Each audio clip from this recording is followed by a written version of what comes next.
I'm just going to introduce some stories. We got 4 people from the Root and Branch community. We're going to share stories about grandparents or significant elders in their life. They're all my grandparents. And so you don't need to hear me.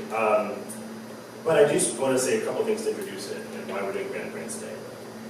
Grandparents' Day was a holiday started in the 70s by everyone's favorite President Jimmy Carter. And no one really talks about it or celebrates it. I've really never celebrated it myself before today. But I was thinking, so 2 things. One, I have a friend who's an organizer, a national organizer for this amazing organization called Caring Across Generations.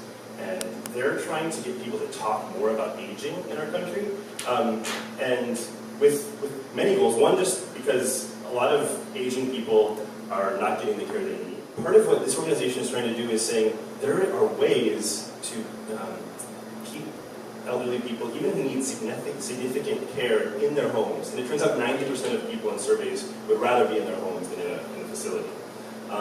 The problem is that to do that well, to do it equitably, we need to have a good system in place that trains and compensates the caregivers really well.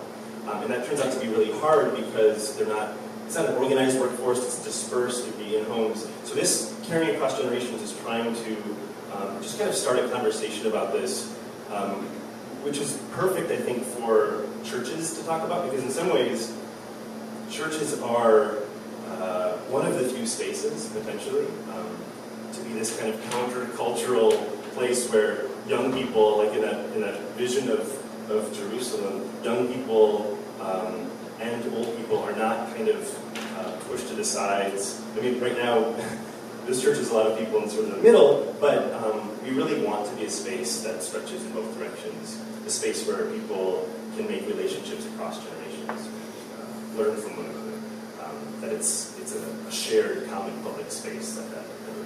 The other thing is church is subversive and countercultural. I'm trying to make it really cool because, in some ways, because it does listen to the old stuff, like the passage from Marilyn Robinson said.